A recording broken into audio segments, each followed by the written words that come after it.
Standard 9 students, in your chemistry book matter in our surrounding chapter 1 में हम लोग जो है लिक्विड के फिज़िकल प्रॉपर्टीज़ के बारे में पढ़ चुके हैं। उसी में ये ह्यूमिडिटी में ये जो अर्दन पॉट है उसमें वाटर जो है, ये जो अर्दन पॉट या पिक्चर बोला जाता है इसे, तो इसमें वाटर जो है कूल हो जाता है। तो क्या रीज़न है इसका? इसका भी रीज़न क्या है? इवापोरेशन है। Evaporation causes cooling. उसी में है ये। तुम इसमें एक अर्दन पिक्चर में वाटर रख दो और फिर उसका टेम्परेचर नोट करो, उसके बाद इसे लिड से ढक दो। उसके बाद 2 to 3 आवर्स अगेन तुम इसका टेम्परेचर नोट करो, तुम देखोगे कि इसका वाटर जो है वो कूल हो गया पहले की अपेक्षा। तो क्यों हुआ? तो इसका जो मिट्टी का घड़ा होता है उसका फाइन पोर्स जो होता है वो उसका जो पार्ट के उसका फाइन पोर्स के थ्रू एयर जो है एस्केप करता है। तो यहाँ पे the heat required for environment comes from the world, जो इन्वायरमेंट से हीट जो है वो आ रहा है और वो वहाँ पर से जब पोर्स के थ्रू वो इवेपरेट हो रहा है, वो वाटर जो है वो इवेपरेट हो रहा है, उसका टेम्परेचर जो है इवेपरेट हो रहा है और इसलिए उसके अंदर रखा हुआ जो पानी है वो कूल डाउन हो जाता है। उसी तरह अगर तुम स्प्रिट को अपने हाथों में लेते हो, पाम में इस तरह से मलोगे तो तुम देखोगे कि ठंडा ठंडा फील होता है। ये भी यहाँ पे भी इवेपरेशन के कारण ही ऐसा होता है। उसके बाद है नेक्स्ट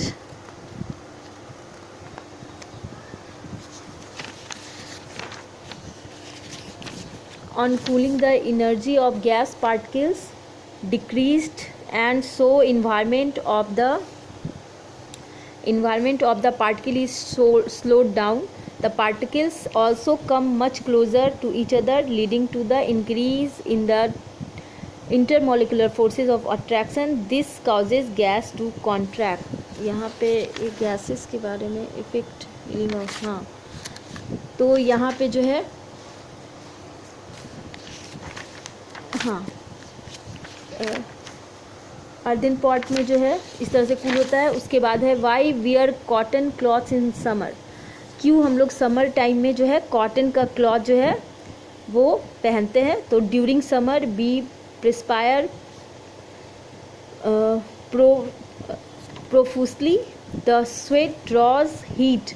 तो देखो हम लोग जो है बहुत ज़्यादा जो है प्रिस्पायर करते हैं, पसीना जो निकलता है हम लोग का गर्मी के टाइम में, और वो क्या करता है उससे जो हमारे बॉडी का हीट है जो बहुत ज़्यादा होता है टेम्परेचर के कारण, तो बॉडी जो है इवापरेट करके उसे दूर करता है, उस गर्मी को निकालते रहता है टाइम टू टाइम। मतलब गर्मी के टाइम में जब हमारा बॉडी ज़्यादा टेम्परेचर हो जाने लगता है तो इवापरेट कर करके बॉडी अपने आप को कूल डाउन करता है। This make us feel cool. Cotton being a good absorber of water, cotton का जो क्लॉथ होता है वाटर को अच्छे से एब्जॉर्ब करता है और स्वेट को भी, एंड एयर में जो है एक्सपोज जो एयर है उसको भी आने जाने देता है, एक्सपोज करने देता है। This is why the preferred where cotton clothes in summer.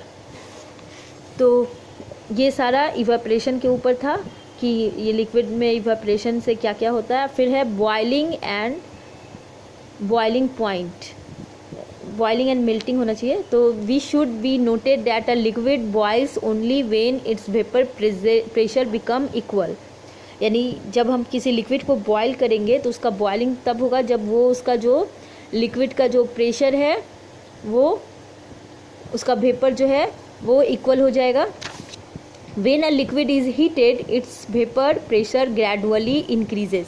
जब हम लिक्विड को हीट करते हैं तो उसका प्रेशर जो है, उसके वेपर का जो प्रेशर है वो बढ़ते जाता है, और when vapour pressure equal to atmosphere the liquid begins to boil. यानी जितना एटमॉस्फेयर का जो प्रेशर है वो उसके इक्वल में हो जाएगा तब ये बॉयल होना शुरू हो जाएगा। तो जिस टेम्परेचर पे वो बॉयल हुआ वही उसका बॉइलिंग पॉइंट होगा।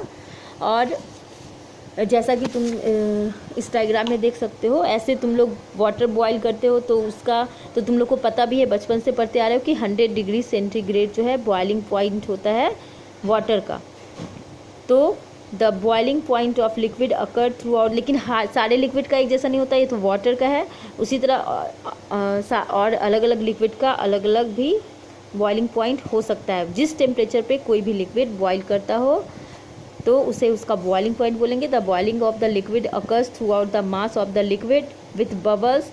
तो ये जो है कैसे बबल्स के थ्रू तुम्हें दिखने लगता है। वाटर को तुम लोग बॉयल करके देखे होगे तो जो उसका मास जो है बबल के साथ जो है वो दिखने लगता है। और effect of pressure on boiling point, pressure का क्या इफेक्ट होता है बॉइलिंग पॉइंट पे। तो the boiling point of a liquid is related to the pressure of atmosphere.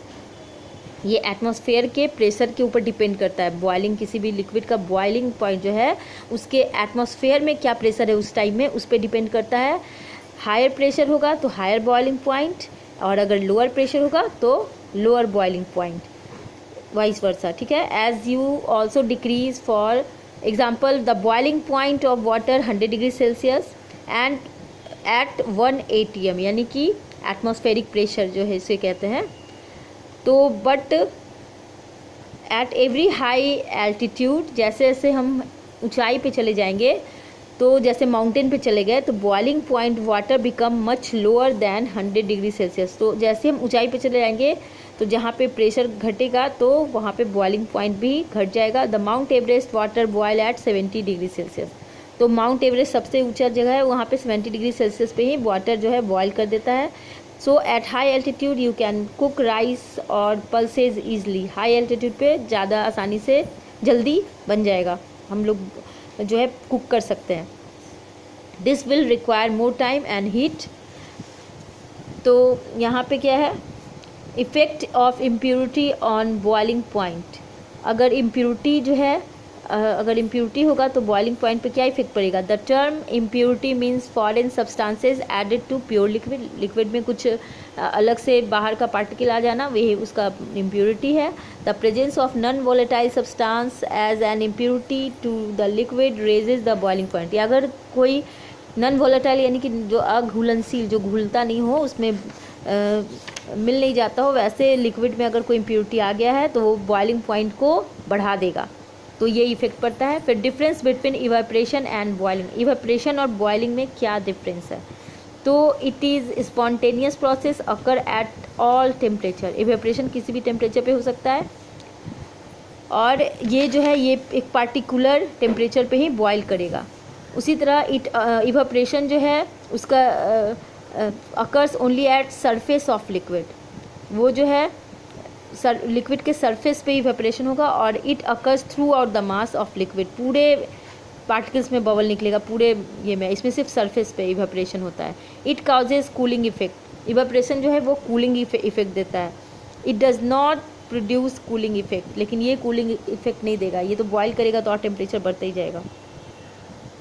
तो इस तरह से ये तुम लोग का यहाँ पे लिक्विड का फिजिकल प्रॉपर्टीज़ समाप्त हो गया। अब तुम लोग का जो है गैसियस स्टेट के बारे में पढ़ना है।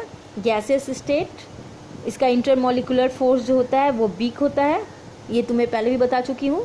जो गैस होता है उसके पार्टिकल, गैस के जो पार्टिकल्स होते हैं उनके बीच में इंटरमॉलिक्यूलर स्पेस जो है वो बहुत कम होता है। इंटरमॉलिक्यूलर स्पेस जैसे पहले भी बता चुकी हूँ कि जैसे ये हो गया सॉलिड का इंटरमॉलिक्यूलर स्पेस, और ये हो गया लिक्विड का इंटरमॉलिक्यूलर स्पेस, तो ये हो जाएगा गैस का बहुत ज़्यादा।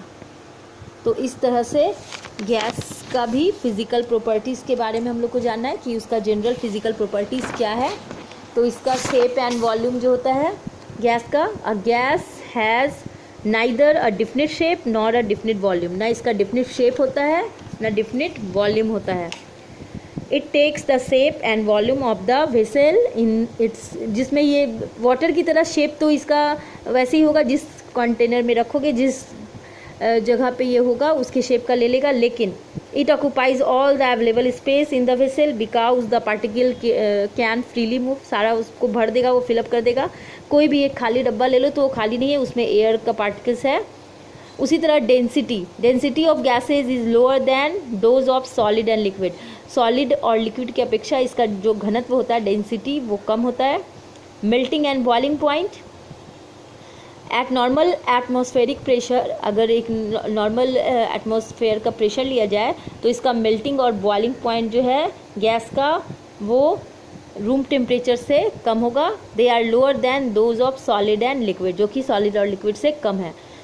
उसी तरह फिर इसमें कंप्रेसिबिलिटी है, जिसे मैं नेक्स्ट क्लास में एक्सप्लेन करूँगी। Thank you.